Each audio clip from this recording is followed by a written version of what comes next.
예, 두 번째 시간으로 들어갑니다.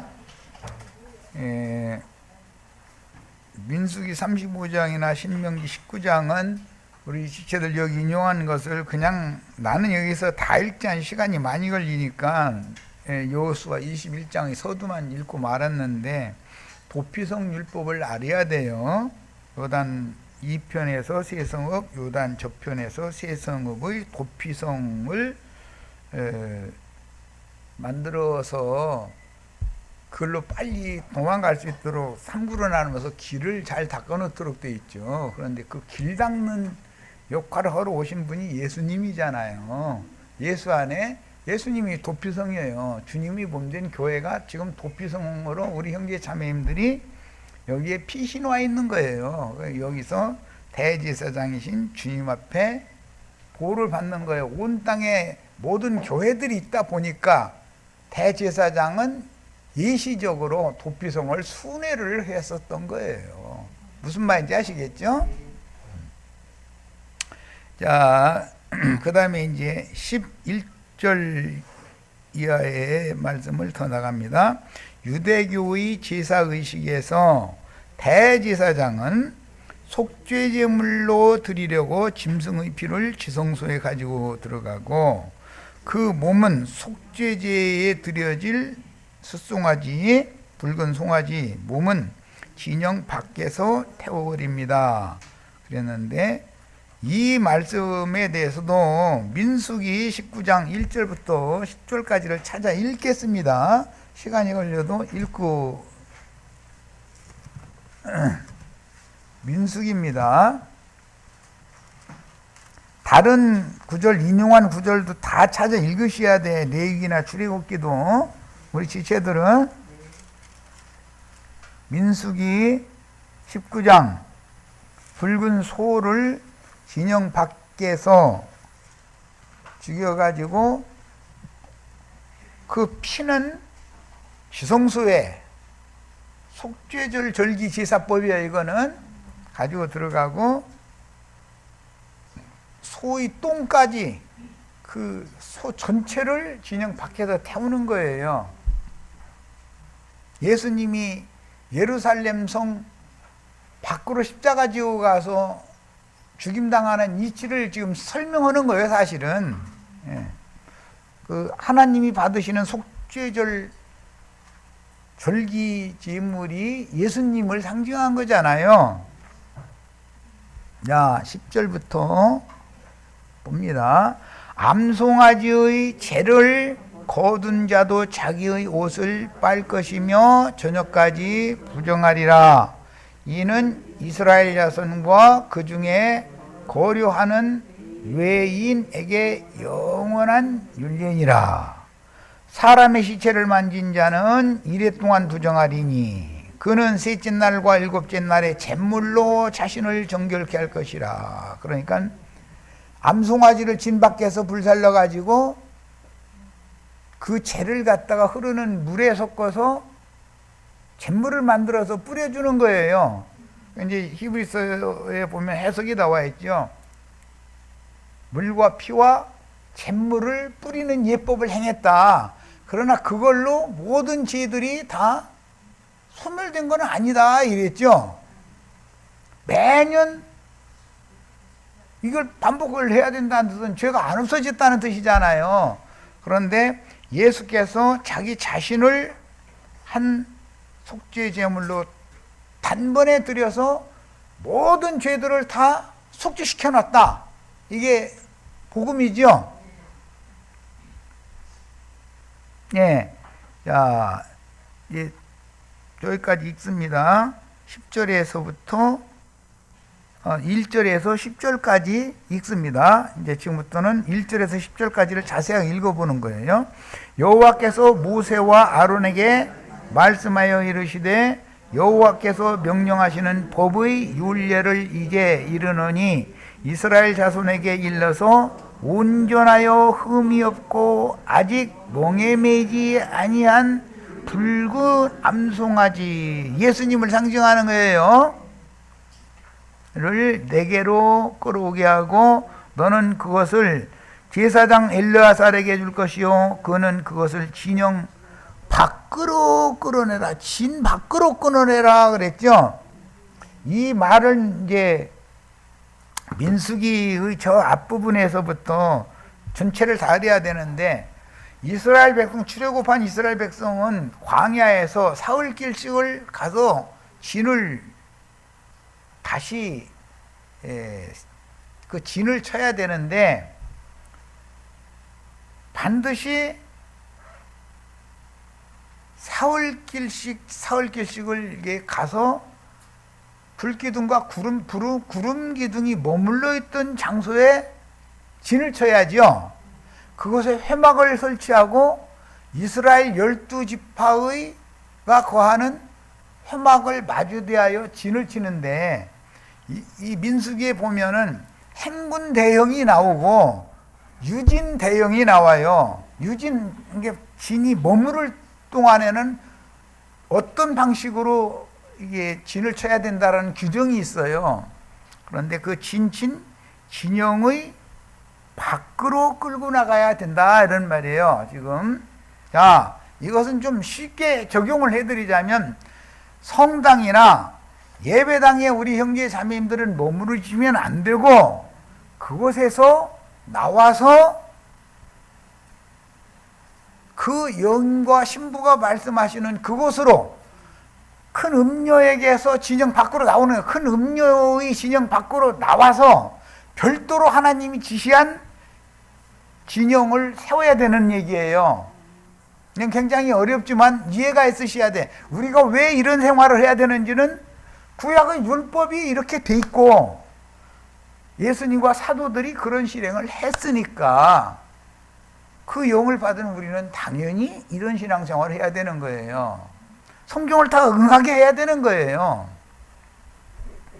진영 밖이라는 말은 오늘날로 말하자면 천주교나 개신교 밖으로 나와야 된다 이 말이야. 그 안에 있으면 율법 제도를 같이 행하면 안 되는 거다 이 말이에요.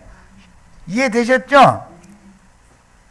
진영 밖으로 끌어내어서 자기 목전에서 잡게 할 것이며, 이것은 예수가 죽을 때 예루살렘 밖으로 나갔죠. 성전 밖으로 십자가를 지고 해골이라는 곳으로 나가잖아요. 그럼 표상이지. 오늘 우리들은 세상교회 밖으로 나와야 되는 거죠. 세상교회 안에 있으면 돼야 안 돼요? 로마 천주교나 개신교 교단 안에 그 음녀의 어미 음녀와 딸 음녀, 즉 음녀 이세벨과 아달랴의 무리에 섞여 있으면 안 되는 거예요. 나와야 돼요. 왜 우리가 여기 나와서 따로 생활하는지 아시겠죠? 성경에는 너희는 거룩한 자니까 저희 부정한 자들에게서 나와서 따로 있으라 라는 말씀이 여러 번 나오죠. 진영 밖으로 나와야 되는 이치를 설명했어요. 왜 그러면 그들과 함께 있지 말고 진영 밖으로 나와서 따로 있으라고 하겠어요? 거룩한 자들은 율법의 진영 안에 있는 자들이라는 것은 율법의 저주가 그들에게 여전히 머물러 있기 때문에 부정한 자들이다 이거예요. 주님은 정결한 처녀에게로 장가들 놓으시죠. 음녀에게 장가들 놓으시는 게 아니에요. 그럼 당연히 음녀에게서 나와야 되겠네. 계시록 18장에 내 백성아 거기에서는 나와라 그러죠. 그것이 진영 밖으로 예수님이 자기 십자가를 지고 앞서서 가셨지만, 이것을 적용할 때는 너희가 내가 매주는 자기 십자가를 메고 자기를 부인하고 나를 쫓아야 된다 이렇게 말씀하셨어요. 근데 충분히 이해하시겠죠? 자, 그것을 진영 밖으로 끌어내어서 자기 목전에서 잡게 할 것이며, 제사장 엘르아살은 손가락에 그 피를 찍고 그 피를 회막 앞을 향하여 7번 뿌리고, 진영 밖에서 예수가 못 박혀 죽었을 때 피와 물이 다 쏟았죠. 흘렸어요. 그것을 지금 뿌리는 얘기예요. 피를 먼저 뿌리고 그 다음에 물을 또 뿌리는 거예요. 예수의 몸에서 나온 피와 물을 뿌리는 거잖아요. 오늘 우리 형제 자매님들의 심령과 마음에다가 예수님의 피와 거룩하게 씻는 생명의 물을 지금 난 뿌리고 있는 중이잖아요. 이런 것을 영적 제사라 그래요. 이런 제사를 하는 사람을 멜기세덱 반차에 따르는 왕 같은 제사장이다 그런 말이에요. 그러니까 구약 성경을 1.1핵이라도 빠뜨리거나 모르는 것이 있으면 안 되지요. 신약이 어떻게 적용되는 것은 전부 구약 성경에서 인용하는 거니까 그림자 모형을 다 알아야 돼요. 7번 뿌리고 그 암소를 자기의 목전에서 불사르게 하되, 이것은 율법 대제사장 목전이라는 보는 앞에서 예수가 죽었다 이거예요. 대제사장 우리가 예수님 죽을 때 다 봤죠. 나도한 형제가 하나님 말씀과 예수 그리스도에 대한 증거 때문에 죽임당해서 계시록 11장에 나오는 두 증인과 같이 죽임을 당하면 예수를 찌른 자들이 본다겠어요? 못 볼 거라고 했어요? 뭔 말인지 아시겠죠? 목사님들, 신부님들, 이단으로 정죄한 자들이 거의 보는 앞에서 죽는 거예요. 그때 당신은 저희가 기분이 좋을지 모르지만 그게 다 하나님의 말씀을 이루기 위한 것이다 그런 말이에요. 아시겠어요? 그 암소를 자기 목전에서 불사르게 하되 그 가죽과 고기와 피와 똥을 불사르게 하고, 속죄제로 드리는 가죽은 원래는 제사드린 제사장의 몫으로 돌려주는 거예요. 그래서 창세기 시작에서 무화과나무 이파리 대신 짐승 가죽으로 옷을 해 입혀주셨다 그랬는데 이 말씀이 응하는 거예요. 기독교계의 목사님들은 짐승 제사를 하니까 그리스도인들을 하나님이 받으시는 산제물로 제사하는 것이 뭔지 모르잖아요. 지금 짐승 제사를 하는 대신 껍데기 벗겨가지고, 오늘은 목요일이니까 하는 거, 내일 모레 이제 뭐 어떤 일요일 되면은 다 모여가지고 신자들 껍데기 홀딱 벗겨 먹죠. 그래야 불고기 먹죠. 껍질 벗겨가지고 가죽 옷 지가 입잖아요. 이해 되세요? 우리 다 껍질 벗김 당하고 왔죠? 더 이상 쉽게는 나는 설명 못하니까. 그런데 그것이 하나님을 섬기는 예법이에요. 예에 따라서 하나님의 말씀을 인하여 최초로 순교한 스데반을 죽일 때 옷을 벗기죠. 껍질 벗기는 것을 이루느라고 그래요. 예수를 십자가에 못 박기 전에 옷을 벗기죠. 껍질 벗겨야 되잖아요. 그러고서는 십자가에 달아서 불고기 해서 저희가 다 먹는 거예요. 짐승고기 먹는 거예요. 그래가면서 이것이 하나님을 섬기는 예다. 그 사람들은 그런다 이거예요. 그런데 그렇게 함으로 말씀이 이루어지게 하는 것, 양면이 있는 것이다 이 말이에요. 자, 제사장은 자기의 옷을 빨고, 왜 빨아야 돼요? 소 잡으면서 피 튀겼으니까.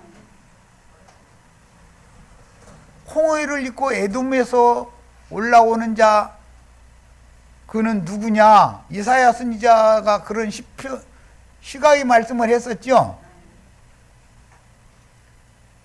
계시록에는 어린 양의 피에 자기의 두루마기를 빨아서 입는 자는 복이 있도다 그랬죠.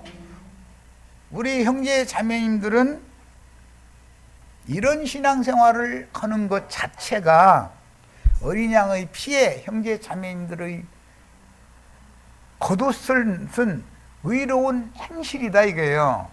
교회 생활을 말하는 거예요. 음력교회 생활을 하면은 부정한 옷을 입는, 더럽혀진 옷을 입는 것이고, 신부의 옷, 하늘의 전사들의 옷은 어린 양의 피로 적신 옷을 입는 거예요.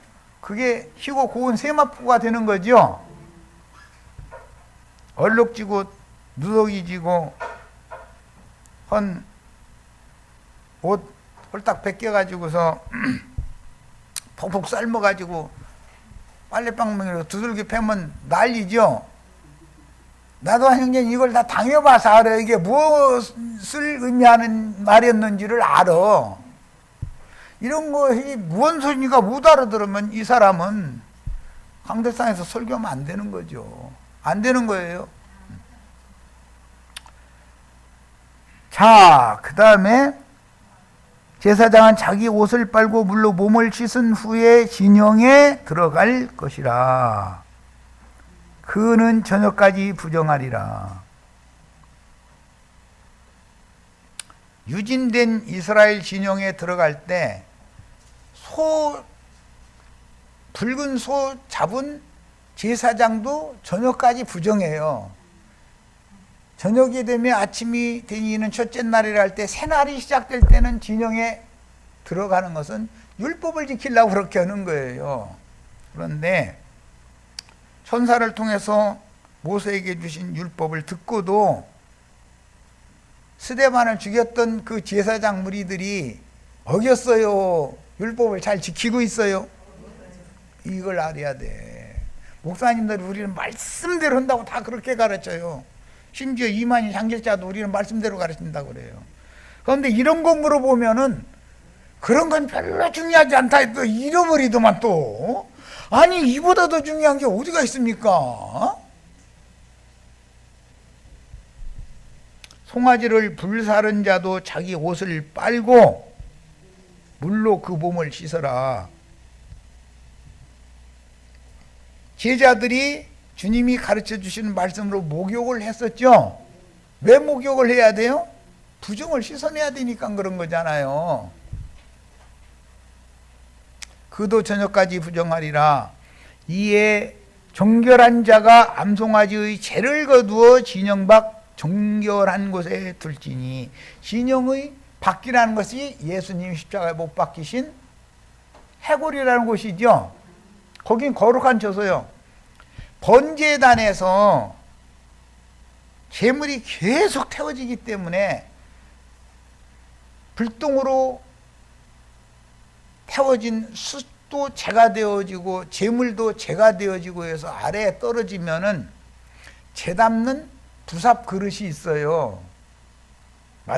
마당에는 노수로 만든 거기다가 재통에다가 담아가지고 제사가 끝나면 진박 정한 곳에 갖다가 쌓아놓는 거예요. 왜? 매년 1차의 속죄절날 이 백성들 전부 옷 빨아입혀야 되니까 흐르는 물 뜨다가 재 섞어서 잿물로 옷 빨아입히는 거예요. 그게 구약 속죄절 제사였던 거예요. 그런 규정을 알아야 돼 우리는. 그런데도 매년 옷을 또 빨고 이것을 반복을 해야 된다는 건 그만큼 많은 재물이 매년 죽어야 된다는 뜻이죠. 그것은 단번에 제사를 완성하는 것이 아니고 여전히 죄와 죄얼이 생각나게 하는 것일 뿐이지 죄를 없이 하는 것은 아니잖아요. 무슨 말인지 아셨죠? 암송아지의 죄를 거둔 자도 자기 옷을 빨 것이요 저녁까지 부정하리라. 암송아지의 죄를 거둔 자들이라는 것은 레위인들인데 율법 제사장들이에요. 이는 이스라엘 자손과 그 중에 거류하는 외인에게 영원한 율례라 그랬어요. 그리고 나서는 이제 초상이 난 경우 시체를 만진 자 염습했으면은 이래 동안 부정하고 무덤을 만졌으면 또 이래 동안 부정하고 이제 이렇게 나가요. 자, 그러니까 어머니 아버지 돌아가시면 염습해줘야 되는 거잖아요. 시체 안 만질래 안 만질 수가 없죠. 아니 아버지가 돌아가셨는데 아버지 시체 난 거룩한 사람이니까 시체 안 만져 그러면 아버지 장사 안 치려고 계속 놔두지 묻을 거 아니야. 그러니까 모든 사람은 다 부정하다, 다 정결하다. 다 부정하죠. 우리 아버지가 죽고 그 다음에는 내 차례요. 정한 자를 죽일 일은 없잖아. 조상 대대로 다 부정이 유전되기 때문에 죽는 것이 있는 거잖아요. 자, 이런 이치를 잘 생각하시길 바래요.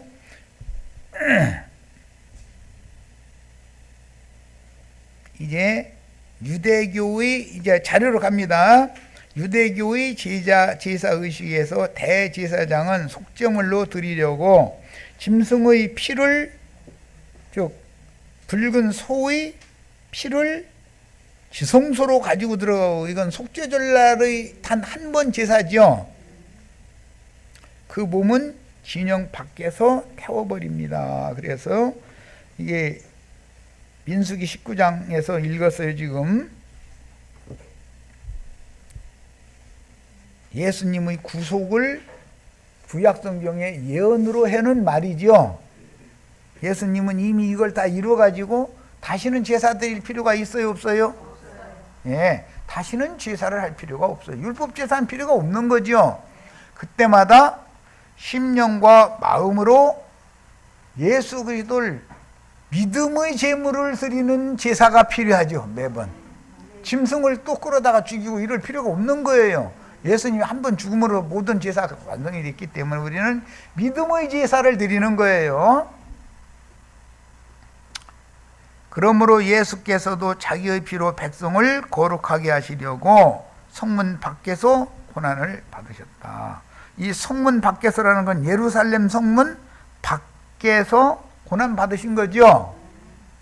그런데 실제는 예루살렘 성에서 예수님의 십자가를 예수님이 지고 나왔지만 골고다 언덕에 올라가는 것은 구레네 사람 시몬이 지고 올라가는 거예요. 그러니까 예수님이 십자가를 다 진 게 아니죠. 남은 고난이 있어요, 없어요? 기독교가 뭐가 다르게 가르치는지 아시겠어요? 예수님이 나의 죄, 너의 죄, 우리의 죄를 다 짊어지고 고난 한꺼번에 다 당하셨으니까 우리는 그냥 행복해서 부자만 되면 된다, 이거죠. 우리 형제 자매님들이 껌둥이 시몬이잖아. 내가 다 껌둥이 시몬이었죠. 자기 십자가가 다 있는 거예요. 남은 고난이 다 있어요. 이것을 지고 그분에게로 나가야 된다는 거예요. 그러니까 예수님의 십자가가 세워진 것은 모리아산의 번제단으로 상징이 되어졌고 아라우나의 타작마당으로 상징이 되었는데, 이것은 믿음으로 오늘 우리들에게 적용을 시킬 줄을 알아야 되는 얘기다는 말이에요.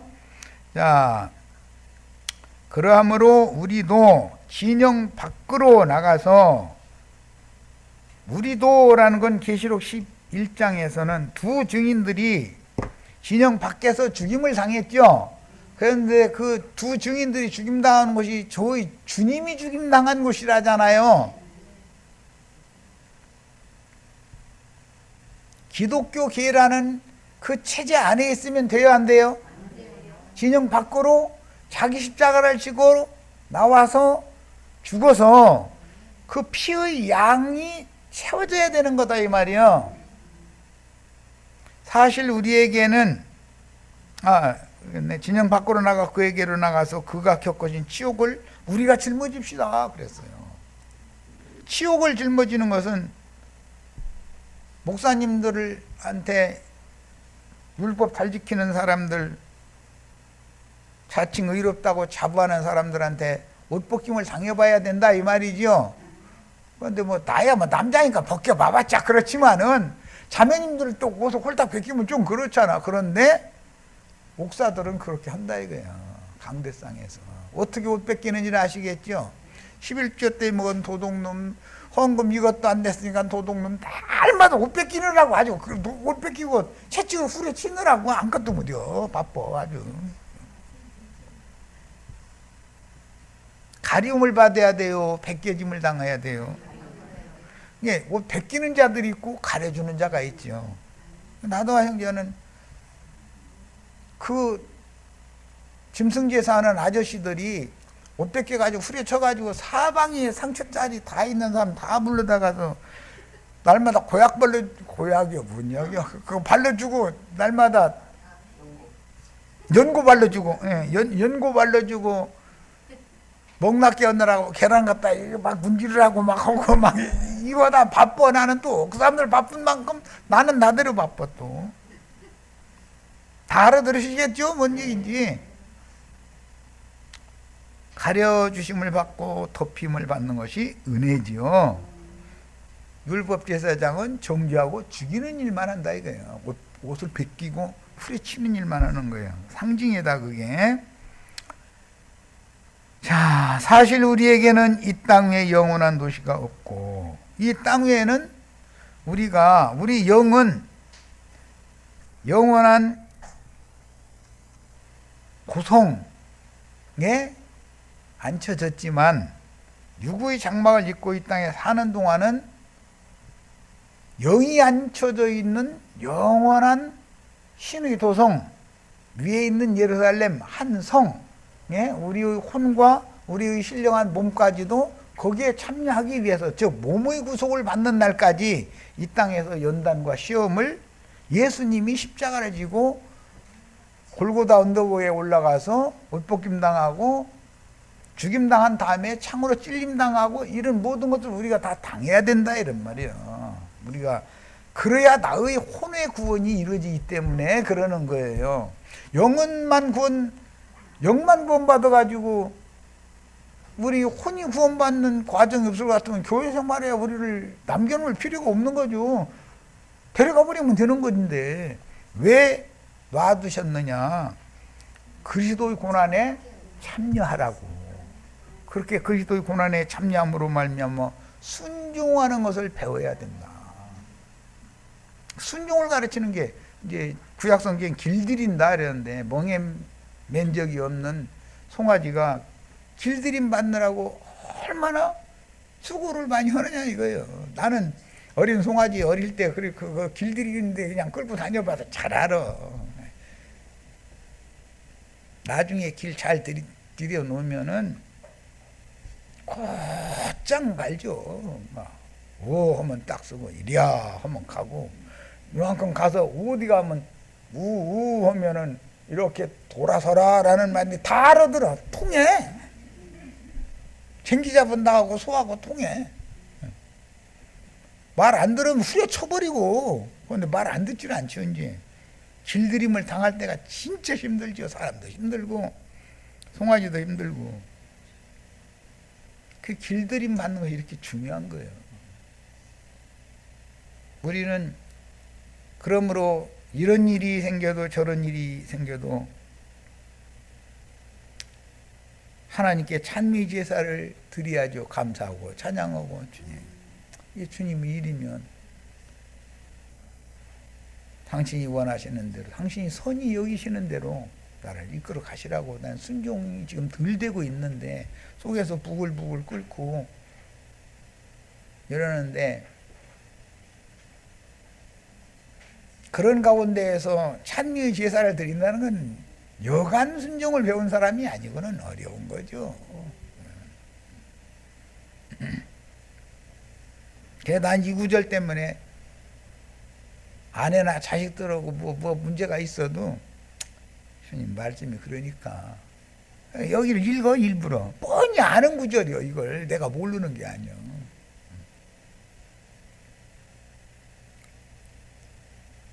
그래서 나로 하여금 육의 장막을 아직 입혀놔두신 것은 행인과 나그네로 이 생을 사는 동안에 완전히 순종을 하는 사람으로, 어떤 일이 와도 입술의 찬송을 통해서 주님께 영광을 돌리는 사람이므로 만들어 놓는 것이 내 생물이 세세토록 하나님의 보좌 앞에서 찬양하는 자를 만들어 놓는 거죠. 그 하나님이 구원 방법이면 순종할 수밖에 없죠. 찬송할 수밖에 없는 것이고. 자, 사실 우리에게 이 땅에는 영원한 도시가 없고 우리는 장차올 도시를 찾고 있습니다. 그러니 우리는 예수로 말미암아 끊임없이 하나님께 찬미의 제사를 드립시다. 이것은 곧 그 이름을 고백하는 입술의 열매입니다.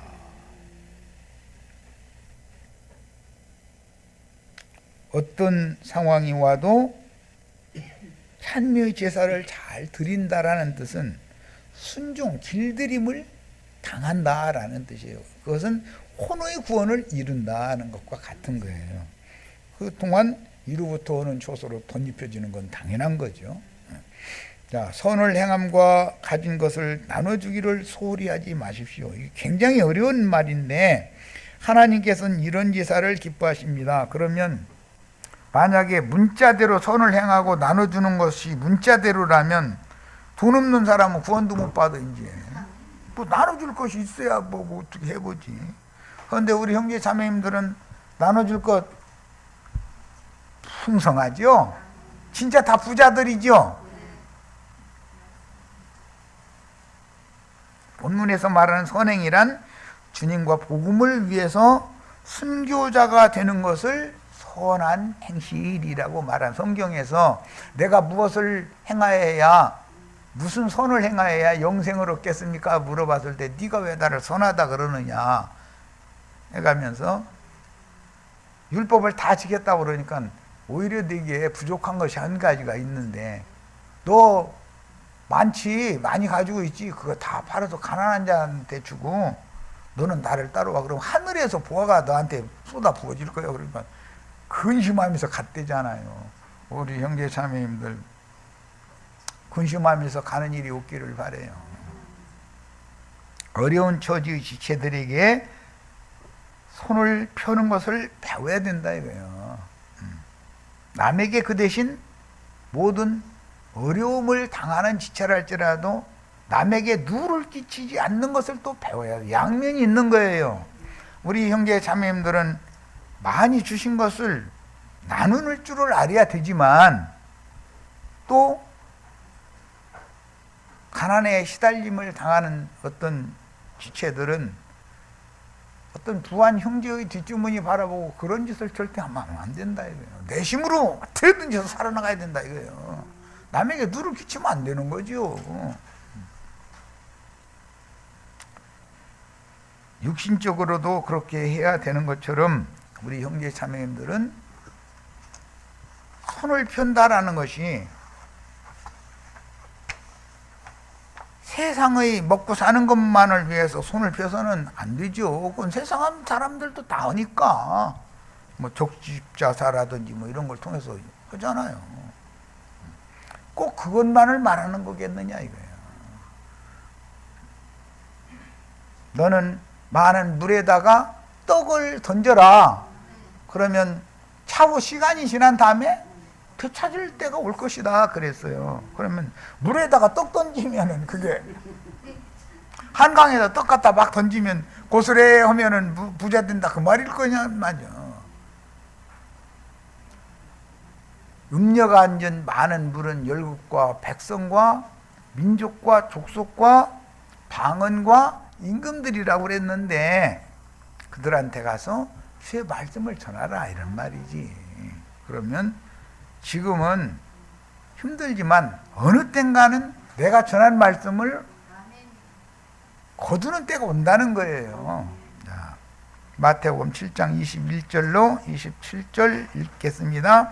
나더러 주여 주여 하는 자마다 다 천국에 들어갈 것이 아니요 다만 하늘에 계신 내 아버지 뜻대로 행하는 자라야 들어가리라. 그날에 많은 사람이 나더러 이르되 주여 주여 우리가 주의 이름으로 선지자 노릇하며 주의 이름으로 귀신을 쫓아내며 주의 이름으로 많은 권능을 행하지 아니하였나이까 하리니 그때 내가 그들에게 밝히 말하되 내가 너희를 마태복음에는 어디에서 왔는지라는 말을 뺐는데 누가복음엔 나오죠. 도무지 알지 못하니 불법을 행하는 자들아 내게서 떠나가라 하리라. 그랬어요. 본문에서 불법을 행한다는 뜻은 자칭 유대인들의 행속을 본받아서 그리스도 율법을 행하는 참 지혜자들의 교회 생활, 신앙생활을 배척하고 많은 물이 앉은 큰 음녀에게 속하여 짐승의 몸을 세우는 신앙생활을 의미한다 이거예요. 불법을 행한다라는 말은 교회 생활을 잘못하고 있다는 말인 거예요. 성령이 교회들에게 회개하라고 하는 것은 너희가 교회 생활을 잘못하고 있기 때문에 회개하라는 말이지, 너희가 육신적으로 누구 끌어다가 강간하고 뭐 그런 거 회개하라는 말이 아니잖아. 지금 율법대로 하자면은 육신이 몸으로 행한 모든 행실들을 회개하는 거예요. 그러나 성령께서 회개하라고 하는 것은 내가 지시한 그리스도 율법 교회 생활을 잘못하고 있다 이 말이에요. 이걸 돌이켜라 이런 말이에요. 그러니까 세상 교회 생활을 하는 데서 돌이켜야죠. 누가복음 13장 27절에 저가 너에게 일러 가로되 나는 너희가 어디로부터 왔는지 어디로서 왔는지 알지 못하노라. 이들이 다 누구냐? 마태복음에는 불법을 행하는 자요, 누가복음에는 행악을 행하는 자들이다. 그러면 성당이나 예배당에 열심히 다니는 사람들은 행악자들이죠. 말귀를 잘 알아들으셔야 돼. 그러므로 누구든지 나의 이 말을 듣고 즉 주님과 제자들이 신앙생활을 본받아서 진리를 따라 믿음으로 행하는 장자들의 교회생활, 빌라델피아 교회의 이기는 자에게 주시는 말씀을 행해야 된다 이거예요. 행하는 자는 그 집을 반석 위에 지은 지혜로운 사람 같으니, 반석은 그리스도, 구속을 이루신 그리스도 자신이죠. 비가 내리고 창수가 나고 바람이 불어 그 집에 부딪히되, 이 비가 내리고 창수가 나고 바람이 불어 그 집에 부딪히는 것은 노아의 때에 하늘에 비가 날이 개들한고 계속 내리고 땅에서 기품의 샘이 터져가지고 창수가 터져 나왔었죠. 두 물이 합하여 홍수물이 되었죠. 오늘날 세상 교계에 무슨 방송을 들어보든 뭐를 하든 간에 지금 두 물이 합쳐져 가지고 거기엔 진리 말씀도 조금 흘러가고 있고 거짓 복음도 섞여져 가지고 홍수 심판이 지금 뱀의 입에서 토해낸 많은 물도 홍수를 이루고 있고, 주님의 입으로부터 나오는 생수의 강을 이룰 수 있는 물도 섞여 가지고 도도히 흘러가고 있죠. 세상 교계에 부딪히는 거예요. 그러면 무너진다라는 말씀이었어요. 부딪히되 반석 위에 집을 지은 지혜로운 사람들은 무너지지 않고, 모래 위에 집을 지은 어떤 사람들은 다 무너진다라는 말이잖아요. 계시록 14장 8절에 보면 재앙을 선포하는 세 천사들이, 독수리들이 날아가면서 두 번째 천사가 외치는 소리가 나오죠. 무너졌도다 무너졌도다 큰 성 바벨론이요. 이 말씀이 계시록 18장 2절에도 또 나와요. 계시록 14장 15절에도 나오지만, 그러니까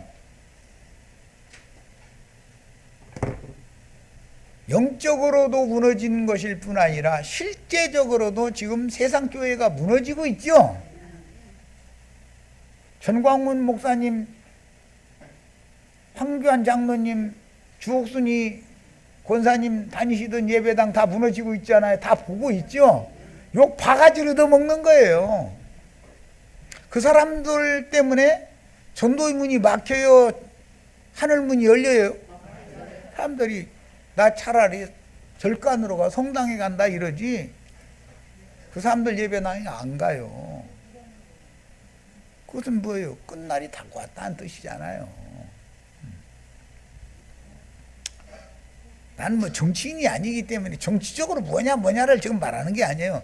그들의 영과 정신세계가, 그들의 양심과 정신세계가 글러먹었다 이거예요.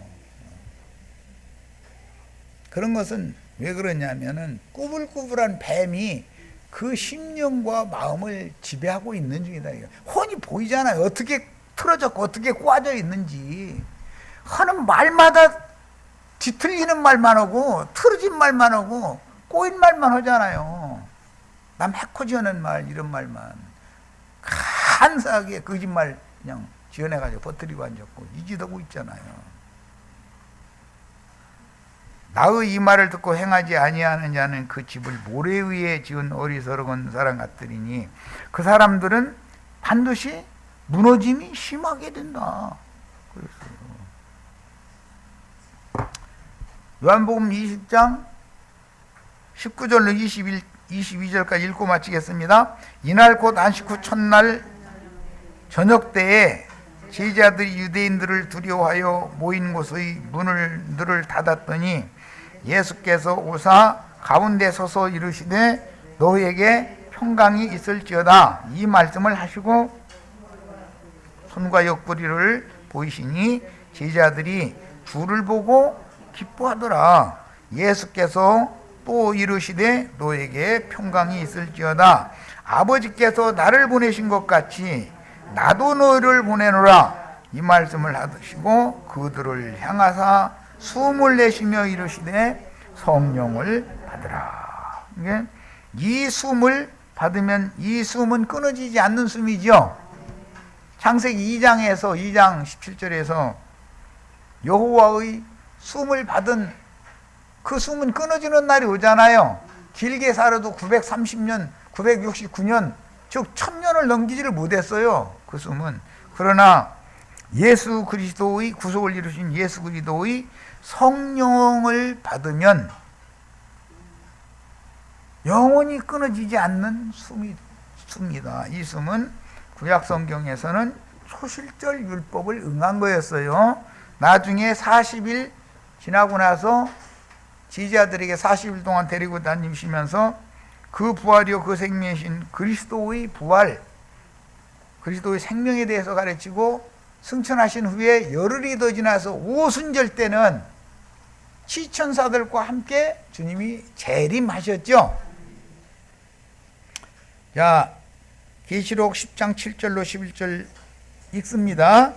일곱째 천사가 소리내는 날 그의 나팔을 불려고 할 때에 하나님이 그의 종 선지자들에게 전하신 복음과 같이 하나님의 그 비밀이라는 건 하나님 속에 감추인 비밀스러운 우주 경영에 관한 하나님의 경륜의 비밀이 이루어진다 그 말이에요.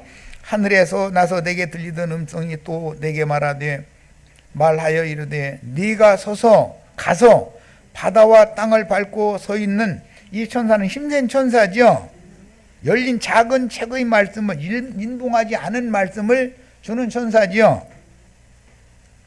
예레미야 32장에 보면은 예레미야 선지자가 자기 사촌의 밭을 물러주기 위해서 사는데 예레미야 선지자는 인봉하지 않은 계약서를 가지고 하나냐라고 하는 사촌한테는 인봉된 계약서를 줬죠. 목사님들한테는 공인해서 주는 거잖아요. 하나님의 종 선지자는 열린 말씀을 갖는 거잖아요. 내가 천사에게 나가 작은 두루마리를 달라 한즉 천사가 이르되 갖다 먹어버리라. 그러니까 두루마리라는 말씀인데 말씀은 먹는 용도다라는 것을 알 수가 있는 거예요. 그런데 머리로 암송하고 외우는 것이 사람을 오히려 정죄하고 죽이는 용도로 잘못 사용할 우려가 많죠.